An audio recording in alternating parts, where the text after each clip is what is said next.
अस्सलाम वालेकुम क्लास। आज मैं इसकी एक्सरसाइज 2.2 स्टार्ट करने जा रहे हैं, जिसका क्वेश्चन नंबर 1 है कि व्हाट नंबर कैन रिप्लेस, ठीक है, in each of the following open sentence to make a statement true.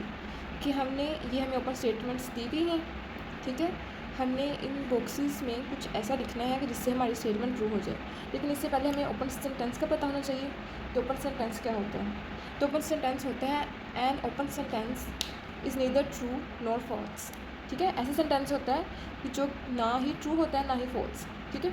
जैसे कि चलो ये है हमारे पास, यहाँ पे ये हमें खाली बॉक्स दिया है +10 कि इसमें हम ऐसा क्या ऐड करें, ठीक है, कि हमारे पास 12 आ जाए। तब तो भी स्टेटमेंट ट्रू हो जाएगा ना। कि अगर हम इसमें 2 लिख देंगे, ठीक है, 2 + 10 तो 12। लेकिन अभी जब तक हम कुछ नहीं लिखते तब तक हमें पता नहीं है कि क्या ये जो है स्टेटमेंट ट्रू है या फॉल्स, ठीक है। ऐसी है वो सारी सेंटेंसेस जो कि ना ही ट्रू हो ना ही फॉल्स। जैसे कि अब हम कह ही नहीं सकते कि ये ट्रू है या ये फॉल्स है, क्योंकि ये खाली बॉक्स दिया है, यहाँ पे कुछ भी आ सकता है, ठीक है। यहाँ पे अगर हम 2 लिख देना, 2 + 10 तो 12, फिर तो ये ट्रू हो गया। लेकिन यहाँ पे अगर मैं 4 लिख दूँ, 4 + 10 तो वो तो 14 बन रहा है ना, तो फॉल्स है। इसी तरह an open sentence is neither true nor false, ठीक है, जो ना ही ट्रू होता है ना ही false until the unknown values have been replaced by specific values. यानी जब तक ये अननोन, ठीक है, अननोन है ना, यहाँ पे कुछ ना कुछ आएगा। जब तक वो जो है किसी खास वैल्यू के साथ रिप्लेस ना हो जाए, मतलब यहाँ पे हम कुछ लिख ना दें, तब तक ये जो है वो ओपन सेंटेंस है, ठीक है। अच्छा, अब ये उन्होंने कहा है कि ये आपको ओपन सेंटेंस दिए गए हैं, ठीक है, ये हमें ओपन सेंटेंस दिए हैं जिनका हमें पता ही नहीं कि वो ट्रू हैं कि फॉल्स हैं। तो उन्होंने कहा कि इसको इस तरह फिल करें कि आपकी वो स्टेटमेंट बाद में क्या हो, ट्रू हो। तो हम यहाँ पे इसका पहला क्वेश्चन करेंगे। यहाँ पे हम ऐसे क्या लिखें कि 10 में कुछ ऐसा ऐड करें हमारे पास 12 आ जाए, क्योंकि हमें स्टेटमेंट ट्रू करनी है। तो यहाँ पे हम क्या लिखेंगे, फिर 2 लिखेंगे ना। 10 में +2 करेंगे तो हमारे पास क्या आ जाएगा, 12। तो ये स्टेटमेंट ट्रू होती है। इसी तरह अगर 15 में से ऐसा कुछ सब्ट्रैक्ट करें कि आपके पास 12 आ जाए, 15 में से ऐसा क्या हम सब्ट्रैक्ट करें कि हमारे पास 12 आ जाए। तो 15 में से जब हम 3 निकाल देंगे तो हमारे पास 12 आ जाएगा। लेकिन अगर तो ये ट्रू हो जाती है ना, स्टेटमेंट ट्रू हो जाती है। उन्होंने कहा कि आपने ऐसा कुछ लिखना है कि हमारा जो सेंटेंस है, स्टेटमेंट है, वो ट्रू हो। लेकिन अगर मैं इसकी जगह पे चलो 1 लिख दूँ, ठीक है, तो 15 में से 1 निकालें तो हमारे पास 14 आता है, सही है, तो ये फॉल्स होगी। तो इसी तरह उन्होंने कहा कि आपने ये ट्रू करना है। तो हम इसकी जगह पे अब क्या लिखेंगे, 15 में से सब्ट्रैक्ट करेंगे 3 तो क्या आता है 12। इस तरह 10 को ऐसे कौन से नंबर पे डिवाइड करें कि हमारे पास 5 आ जाए।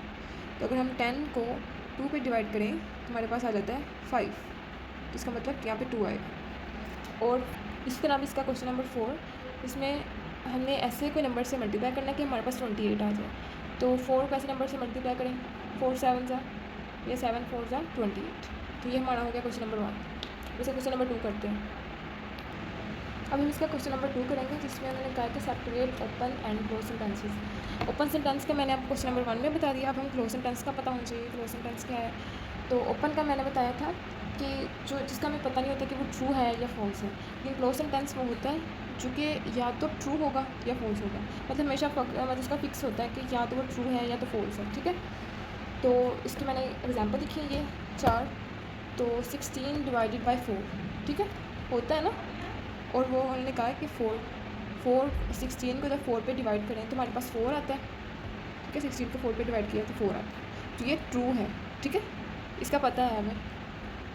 तो ये 6 में +2 ऐड किए तो हमारे पास क्या आ रहा है, 8, तो ये भी ट्रू है, सही लिखा है।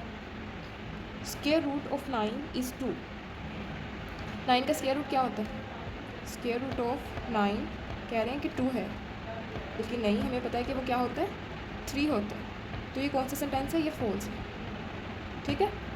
इसी तरह उन्होंने कहा कि 8 की 4 किस इक्वल है, 8 × 8 × 8, लेकिन हमें तो पता है कि फिर 8 भी 4 आने चाहिए, ठीक है। लेकिन ये ऐसे दिया है तो ये हमारे पास क्या है, फॉल्स है, सही है। तो ये देखें, तो ये मैंने 4 एग्जांपल्स लिखी थी, इनमें 2 ट्रू हैं 2 फॉल्स हैं, लेकिन कोई ऐसी तो नहीं है ना जिसका हमें नहीं पता कि ये ट्रू है कि फॉल्स है, ठीक है। तो ऐसी वो सारे सेंटेंसेस जो कि या तो ट्रू हों या तो फॉल्स हों, ठीक है, तो वो उसको क्लोज सेंटेंसेस होते हैं। यहाँ पे उन्होंने इस क्वेश्चन नंबर 2 में कहा है कि आपने जो ओपन है उनको अलग लिखना है, ठीक है, और क्लोज सेंटेंस जो हैं उनका बताना है कि कौन से क्लोज हैं कौन से ओपन है। तो यहाँ पे इसका क्वेश्चन नंबर 1 पे जो हमारे पास 2x + 7 = 5, ठीक है। यहाँ पे हमारे पास जो x है, ये x, ये हमारे पास कोई वेरिएबल है, मतलब यहाँ पे x की जगह पे हम कुछ भी लिख सकते हैं, ठीक है। यहाँ पे मैं 1 लिखती हूँ x की जगह पे, 2 1 2 और +7, ठीक है, तो वो तो 9 बन रहा है। लेकिन यहाँ पे x की जगह पे फिर काफ़ी कुछ हम कुछ भी लिख सकते हैं। तो ये सेंटेंस का हमें नहीं पता कि ये ट्रू है या फॉल्स है। तो ऐसे वो सारे सेंटेंस जो ना तो ट्रू होते हैं ना वो फॉल्स होते हैं, तो वो ओपन होते हैं। तो इसका हमें नहीं पता, तो ये क्या है, ओपन सेंटेंस, ठीक है, ये है ओपन। मैं वो लिख रही हूँ उसकी जगह। इसी तरह यहाँ पे भी z की जगह पे कोई भी नंबर आ सकते हैं, तो यहाँ पे भी हमें नहीं पता, तो ये भी ओपन सेंटेंस है, ओ। इसी तरह 10 + 10 करें तो हमारे पास क्या आ रहा है, 20, ठीक है।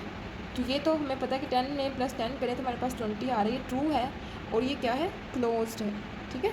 इसका हमें पता है कि या तो वो ट्रू है या तो फॉल्स है, और ये ट्रू है और ये क्लोज्ड है। इस तरह 18 को डिवाइड करें 2 पे तो हमारे पास 9 आता है, ठीक है, ये ट्रू है तो ये क्लोज्ड है। अगर फॉल्स भी होता है ना तो भी इसने क्लोज होना था। ऐसे वो सारे सेंटेंस जिनका हमें पता ही नहीं है कि वो ट्रू है या फॉल्स है, वो ओपन सेंटेंस है, ठीक है। इसी तरह इसका क्वेश्चन नंबर 5, 10x + 5, ये भी हमारे पास क्या है, ओपन। y + z = 16, ये भी हमारे पास ओपन। 5a + 3b = 10, ये भी हमारे पास क्या है, ओपन, ठीक है। ये हमारे पास यहाँ पे ये वेरिएबल्स आ रहे हैं, ठीक है, तो ये इनका हमें पता नहीं है, तो ये ट्रू होंगे ये फॉल्स होगी, तो ये नहीं पता, इस वजह से ये सारे क्या हैं, ओपन।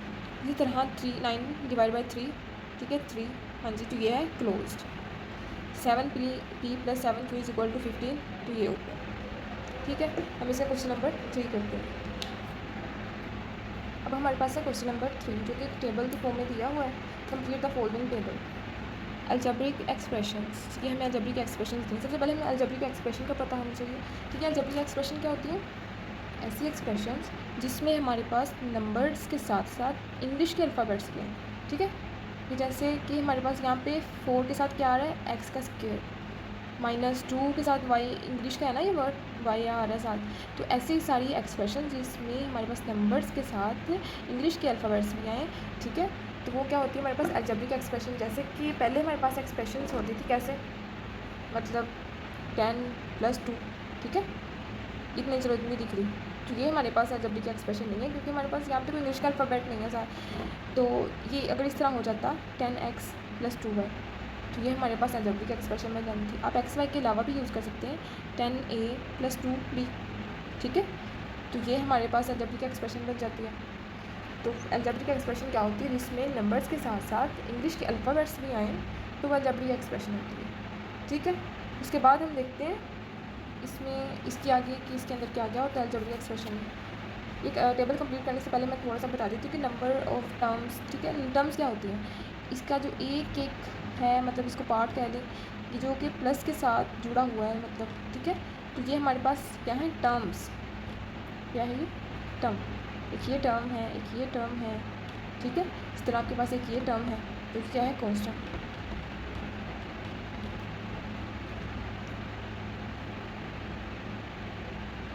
ठीक है, ये टर्म्स हैं हमारे पास। तो ऐसा हर, मतलब जो कि माइनस भी हो सकता है, कोई मल्टीप्लाई आ जाए, डिवाइड आ जाए, तो मोस्टली प्लस और माइनस होता है, तो वो होते हैं नंबर ऑफ़ टर्म्स। जैसा कि अब ये वाली है हमारे सामने, तो यहाँ पे कितनी है पार्ट्स इसके लग रहे हैं हमें, 1 2 और 3, तो ये हमारे पास टर्म्स हैं, एक ये टर्म, एक ये टर्म और एक ये, 3 टर्म्स हैं, ठीक है। उसके बाद अगर टर्म्स की आगे नेक्स्ट जो है, अब ये देखिए इसमें जो हमारे पास x आ रहा है ना, x और y, जो हमने कहा कि इंग्लिश के अल्फ़ाबेट्स होते हैं, इस x को हम कहेंगे वेरिएबल, ठीक है, क्या कहेंगे, वेरिएबल। इस तरह y टर्म तो है ही ये, ठीक है, टर्म है, लेकिन आगे है कि जो हमारे पास x और y या a और b यूज़ कर रहे हैं ना, तो उनको हम कहेंगे वेरिएबल, तो ये भी हमारे पास क्या है, वेरिएबल। और जो वेरिएबल के साथ होता है, जैसे कि यहाँ पे वेरिएबल के साथ 2 है, उसको हम कहते हैं कोफिशिएंट, ठीक है।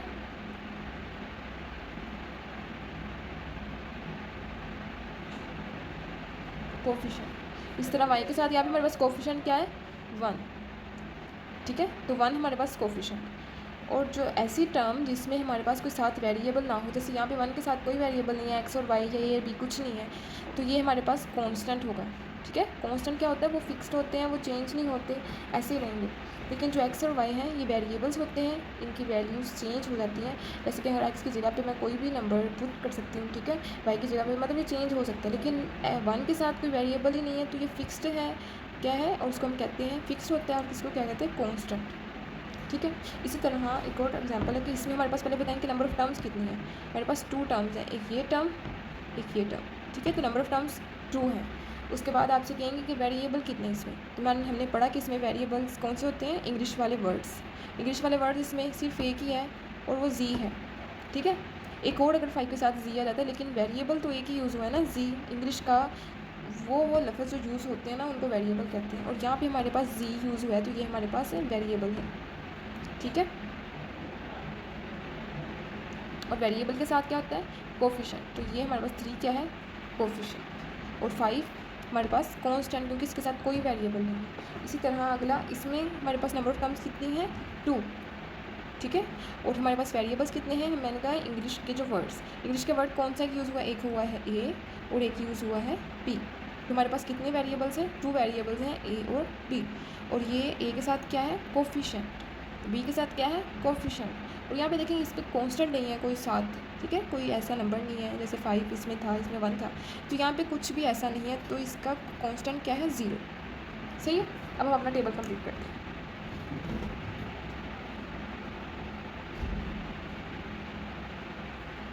पहला है हमारे पास 4xy, ठीक है। पहले बता लेंगे नंबर ऑफ़ टर्म्स कितनी है। देखिए यहाँ पे हमारे पास कोई प्लस आ रहा है, ठीक है, प्लस के साथ कोई, या माइनस के साथ माइनस आ जाता, चले मान कोई और टर्म है, कोई कांस्टेंट है, या कुछ और है, नहीं है ना, तो हमारे पास नंबर ऑफ़ टर्म्स कितनी है, सिर्फ एक ही है, ठीक है, 1। नंबर ऑफ़ टर्म्स कितनी है, 1। प्लस और माइनस के साथ जुड़ी होती हैं वो टर्म्स होती हैं। और इसमें नंबर ऑफ़ वेरिएबल्स मैंने बताया, इंग्लिश के वर्ड्स कौन से यूज़ हुए हैं, एक्स और वाई। तो वेरिएबल कौन से यूज़ हुए हैं हमारे पास, एक्स और वाई, ठीक है। और कांस्टेंट कौन से यूज़ हुए हैं हमारे पास, कांस्टेंट इसके साथ कोई भी नहीं है, जैसे कि मैंने एग्जांपल में बताया, यहाँ पे इसके साथ कांस्टेंट कोई भी नहीं है, तो हम कांस्टेंट लिखेंगे 0, ठीक है। इसी तरह अगला है, इसमें नंबर ऑफ़ टर्म्स कितनी है, 1 2 3, नंबर ऑफ़ टर्म्स है 3। और वेरिएबल्स कितने हैं, एक ये वेरिएबल एक्स यूज़ हुआ है, एक ये वेरिएबल वाई यूज़ हुआ है, ठीक है। तो हमारे पास 2 वेरिएबल्स हैं, और क्या है वो, एक्स और वाई। और कांस्टेंट 8, इसके साथ कोई वेरिएबल नहीं होता, तो कांस्टेंट क्या है हमारे पास यहाँ, 8। अगला देखिए, 2xy + 20, यहाँ पे नंबर ऑफ़ टर्म्स कितनी है, 1 2 नंबर ऑफ़ टर्म्स। वेरिएबल्स कितने हैं, 1 2 3। वेरिएबल्स कौन से होते हैं, इंग्लिश के वर्ड्स, मतलब ABC में से। तो ABC में से x y z 3 words use हुए हैं, x variable, y variable and z variable, ठीक है। और कांस्टेंट हमारे पास है 20। नेक्स्ट हमारे पास कितनी टर्म्स हैं, 1 2 एंड 3 टर्म्स। और वेरिएबल्स, इसमें एक एक्स यूज़ हुआ है, इसमें भी वो एक्स ही यूज़ हो गया, और वाई, एक्स और वाई यूज़ हुआ है, ठीक है, एक्स और वाई। और कांस्टेंट क्या यूज़ हुआ है हमारे पास, ये 16, ठीक है। तो हम इसका क्वेश्चन नंबर 4 करते हैं। अब हम इसका क्वेश्चन नंबर 4 करते हैं, separate like and unlike term. इससे पहले लाइक एंड अनलाइक टर्म पढ़ लेते हैं क्या होती है। लाइक और अनलाइक टर्म ऐसे कि सबसे पहले हमारे पास वो अलजेब्रिक एक्सप्रेशन हो, ठीक है, अलजेब्रिक एक्सप्रेशन है ये, ठीक है। हमारे पास नंबर्स के साथ साथ इंग्लिश के वर्ड्स भी आ रहे हैं, ठीक है, वेरिएबल्स भी आ रहे हैं। तो हमारे पास यहाँ पे हमने इससे पहले जो है क्वेश्चन नंबर 3 में मैंने आपको बताया कि हमारे पास कोफिशिएंट होते हैं, और जो इंग्लिश के वर्ड यूज़ होते हैं वो हमारे पास क्या होते हैं, वेरिएबल्स। तो यहाँ पे हमारे पास वेरिएबल, पहले आप मुझे बताएं कि नंबर ऑफ टर्म्स कितनी है। इसमें हमारे पास 3 टर्म्स हैं, ठीक है। और इसमें हमारे पास वेरिएबल कितने यूज़ हुए हैं, एक ही वेरिएबल यूज़ हुआ है, एक्स। तो लाइक टर्म ऐसी टर्म होती है जिसमें हमारे पास वेरिएबल भी सेम वेरिएबल हो। देखो यहाँ पे अगर एक्स है फर्स्ट टर्म में, सेकंड टर्म में भी उसके साथ एक्स ही है, थर्ड टर्म में भी उसके साथ एक्स ही है, ठीक है, सेम वेरिएबल तो हो गया। लेकिन उसके ऊपर जो पावर है ये 2, ये भी सेम होनी चाहिए। मतलब जो सेम एक टर्म में आ रहा है दूसरी टर्म में भी अगर सेम उसी तरह का है, वो होती है लाइक टर्म, मतलब एक जैसी टर्म्स, ठीक है। टर्म्स का हमें पता चल गया था ना। अब इसमें 3 नंबर ऑफ़ टर्म्स हैं जिसमें हमारे पास वेरिएबल सेम है, सेम वेरिएबल हो, उसकी पावर सेम हो, उसकी पावर भी सेम है, तो हमारे पास ये आ गई लाइक टर्म्स। ठीक है।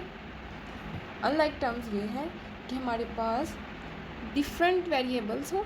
ठीक है, जैसे हमारे पास देखो इस टर्म में x वेरिएबल है, इस टर्म में y वेरिएबल है, इस टर्म में हमारे पास z वेरिएबल है। तो ये डिफरेंट वेरिएबल्स हो, उनकी चाहे पावर सेम ही हो, जैसे इन सब की पावर क्या है 1 1 1, तो वो अनलाइक टर्म है। और इसका दूसरा केस ये है कि आपके पास वेरिएबल सेम हो। देखिए यहाँ पे भी वेरिएबल फर्स्ट टर्म में x ही यूज़ हुआ है, सेकंड टर्म में भी x ही यूज़ हुआ है, चाहे इसको चलो रिमूव कर देते हैं। ठीक है, हमारे पास वेरिएबल तो सेम है, लेकिन उनकी जो पावर ऊपर आ रही है, यहाँ पे 1 है, यहाँ पे 2, लेकिन पावर डिफरेंट आ गई, तो ये होगी अनलाइक टर्म्स। ठीक है, मैं एक दफ़ा दोबारा बता देती हूँ कि लाइक टर्म्स कौन सी होती हैं। ऐसी टर्म्स दैट हैव सेम, उनका वेरिएबल भी सेम हो, उनकी पावर भी ऊपर सेम हो। जैसे अगर यहाँ पे एक्स स्क्वायर आ रहा है, तो सेकंड टर्म उसमें भी उसका एक्स स्क्वायर हो। ठीक है, मतलब जहाँ जहाँ पे एक्स स्क्वायर यूज़ होगा वो लाइक टर्म होगी। लेकिन यहाँ पे अनलाइक टर्म जिसमें हमारे पास डिफरेंट वेरिएबल हो, चाहे उनकी पावर सेम हो, और या फिर वेरिएबल तो सेम हो लेकिन उनकी क्या है पावर डिफरेंट हो, तो हमारे पास अनलाइक टर्म होती है। तो हम क्वेश्चन करेंगे, उससे अच्छे से क्लियर हो जाएगा। तो हम इसका क्वेश्चन करते हैं। अभी देखिए हमारे पास नंबर ऑफ टर्म्स कितनी है, 1 2 3 4। ठीक है, नंबर ऑफ टर्म्स तो 4 है, लेकिन इसमें लाइक टर्म्स और अनलाइक टर्म्स को सेपरेट करना है इसमें से। तो ये देखिए हमारे पास हमने पढ़ा कि लाइक टर्म्स कौन सी, सेम पावर मतलब सेम वेरिएबल किस किस में है, x इसमें है, तो एक x इसमें भी है। ठीक है, और उनकी पावर्स भी सेम हो। ठीक है, तो हम ठीक है, ये हमारे पास देखो वेरिएबल x का स्क्वायर है, इसमें भी x का स्क्वायर, तो ये दोनों कौन सी हैं, लाइक टर्म्स। 3x का स्क्वायर है, लाइक टर्म कौन सी एक है 3x का स्क्वायर, और एक है 9x का स्क्वायर। ये हमारे पास आ गई लाइक टर्म्स। और अनलाइक टर्म्स इसमें कौन सी है, तो फिर देखें यहाँ पे हमारे पास ये जो बच जाती है ना बाकी, मतलब वो है वो अनलाइक टर्म्स। यहाँ पे 4xy और 7। ठीक है, देखिए यहाँ पे इसके साथ y था और कोई कहीं y ही नहीं है। ठीक है, और यहाँ पे 7 कॉन्स्टेंट है, इसके साथ कोई वेरिएबल ही नहीं है, तो ये अनलाइक टर्म है। इसी तरह इसका क्वेश्चन नंबर 2 करते हैं। तो देखिए हमारे पास आ रहा है 4x स्क्वायर और y। ठीक है, हमने देख लेना है पहले ही सही कि मतलब इस तरह का कोई और आ रहा है इस एक्सप्रेशन में। तो इसमें तो x का स्क्वायर आ रहा है वेरिएबल, लेकिन y नहीं है, तो ये तो लाइक टर्म नहीं है। नेक्स्ट देखते हैं, इसमें देखो x का स्क्वायर आ रहा है, y भी आ रहा है, तो ये हमारे पास लाइक टर्म है। वेरिएबल सेम है x और y, इसमें भी x और y, और x की पावर 2 है, x की पावर 2 है, y की पावर 1 है, इसमें भी y की पावर, तो ये दोनों लाइक टर्म्स। नेक्स्ट देख लेते हैं, इसमें हमारे पास x आ रहा है, लेकिन उसकी पावर यहाँ 2 है, यहाँ 1 है। ठीक है, तो ये अनलाइक टर्म होगी। तुम्हारे पास लाइक वाली है 4x square y and 7yx square, 4x square y and 7yx का स्क्वायर, ये हमारे पास है लाइक टर्म्स। और अनलाइक कौन सी बच गई, 5x का स्क्वायर और 4x, 5x का स्क्वायर एंड 4x। नेक्स्ट करते हैं, इसमें हमारे पास देखिए 2x का स्क्वायर, x की पावर है 2, इसमें देखिए हमारे पास x वेरिएबल है लेकिन उसकी पावर क्या है 1, तो ये unlike term. Next 8y, x है ही नहीं। ठीक है, नेक्स्ट देखते हैं 9x का स्क्वायर। ठीक है, सेम वेरिएबल सेम पावर। ठीक है, तो हमारे पास ये दोनों like terms, 2x square 9x का स्क्वायर, और जो रिमेनिंग है 8xy एंड 8y, तो हमारे पास अनलाइक टर्म्स। नेक्स्ट 3/2 x का स्क्वायर। ठीक है, इसमें है ही नहीं x का स्क्वायर, तो ये इसमें है। ठीक है, वेरिएबल सेम पावर सेम, तो ये हमारे पास आ गए लाइक टर्म्स। 3/2x का स्क्वायर, 9/2x का स्क्वायर, लाइक टर्म्स। यहाँ पे 8 एंड 4x, ये हमारे पास है अनलाइक टर्म। ठीक है, अब हम इसका क्वेश्चन नंबर 5 करते हैं। अब इसका क्वेश्चन नंबर 5 करते हैं, इसमें separate the equation and inequality from the following. ये हमें इक्वेशन और इनइक्वालिटीज़ दी है, या हमें उनसे अलग अलग करना है उनके इक्वेशन और इनइक्वालिटीज़ को। तो उससे पहले हम इक्वेशंस और इनइक्वालिटीज़ के बारे में पढ़ लेते हैं। ठीक है, इक्वेशंस क्या होती है और इनइक्वालिटीज़ क्या होती है। इक्वेशंस क्या होती है, इक्वेशंस में भी हमने अलजेब्रिक एक्सप्रेशन पढ़ा पहले। ठीक है, अलजेब्रिक एक्सप्रेशंस ही होती हैं। ठीक है, लेकिन वो क्या होती हैं, कनेक्टेड होती हैं बाय इक्वालिटी साइन। ठीक है, मतलब उनके दरमियान में ठीक है इक्वल का साइन होता है, तो वो इक्वेशन होती है। सिंपल इसकी यही है कि जहाँ जहाँ पे आपके पास इक्वल का साइन लगा होगा वो उसे कह दें कि हमें ये इक्वेशन है। तो हमारे पास 2 algebraic expressions equation are that has मतलब टू अलजेब्रिक एक्सप्रेशंस जो कि कनेक्टेड हों बाय इक्वालिटी के साइन से। इस साइन को क्या कहते हैं? इक्वालिटी, ठीक है, इक्वालिटी का साइन। अच्छा, यहाँ पे देखिए हमारे पास टू अलजेब्रिक एक्सप्रेशन है, एक ये भी अलजेब्रिक एक्सप्रेशन, ये भी, ठीक है, टू टर्म्स, ठीक है, चाहे एक टर्म भी होती है साइड पे, तो वैसे बता रही हूँ। तो हमारे पास दो अलजेब्रिक एक्सप्रेशंस हैं और वो किससे कनेक्टेड हैं? By equality sign, by sign of equality. ठीक है, इसी तरह सेकंड एग्जांपल है, इसमें भी हमारे पास जो है वो अलजेब्रिक एक्सप्रेशंस हैं और वो कनेक्टेड हैं बाय साइन ऑफ इक्वालिटी। ठीक है, इनइक्वालिटी में क्या है? हमारे पास टू अलजेब्रिक एक्सप्रेशन हो, वो कनेक्टेड हों बाई इनमें ये सिंबल्स हो, मतलब greater than, less than and equal, और ये वाली साइंस अगर यूज़ हो रही हैं तो वो इनइक्वालिटी है। ठीक है, तो यहाँ पे भी ये देखिए हमारे पास 2x + 3y है, ठीक है, वो ग्रेटर दैन है 2x। इसमें हमारे पास इक्वल की साइन नहीं यूज़ हुई, अगर यूज़ हो जाती तो हम उसे कहते हैं इक्वेशन। यहाँ पे हमारे पास इन साइंस में से कोई भी एक साइन यूज़ हो जाए तो हमारे पास इनइक्वालिटी, लेकिन जब हमारे पास जहाँ जहाँ पे इक्वल की साइन यूज़ होगी वो हमारे पास क्या होगी? इक्वेशन। तो ये हमारे पास अब आइडेंटिफाई करना आसान हो जाएगा कि जिसमें हमारे पास इक्वल की साइन वो इक्वेशन, और जिसमें इन चारों साइन में से कोई भी एक साइन आ जाए वो हमारे पास इनइक्वालिटीज़। तो हमारे पास जो फर्स्ट है इसमें 3x + 8 ग्रेटर दैन होगा 10 से, ठीक है, तो हमारे पास ये इसमें ये वाली साइन आ गई तो हम इसे कह देंगे इनइक्वालिटी। ठीक है, क्या ये? इनइक्वालिटी, सही है। अब अगला है 2x - 10 less than and equal 1, ये साइन यूज़ हो गई तो इनइक्वालिटी। ठीक है, आपने बस जब आपने ये साइन देख ली तो हमने डायरेक्ट कह देना है बस ये क्या है? इनइक्वालिटी। इक्वल का साइन यूज़ हो गया तो क्या है? ये इक्वेशन है। ठीक है, नेक्स्ट में ये देखिए ग्रेटर देन का साइन यूज़ हो गया तो हमारे पास क्या है? ये इनइक्वालिटी। इक्वल का साइन यूज़ हो गया तो क्या है? ये इक्वेशन। ठीक है, फिर हमारे पास लेस देन का साइन यूज़ हो गया तो हमारे पास क्या है? ये इनइक्वालिटी। चलिए, आज की एक्सरसाइज 2.2 ख़त्म हो गई और हम नेक्स्ट एक्सरसाइज 2.3 नेक्स्ट लेक्चर में करेंगे। तब तक के लिए अल्लाह हाफिज़।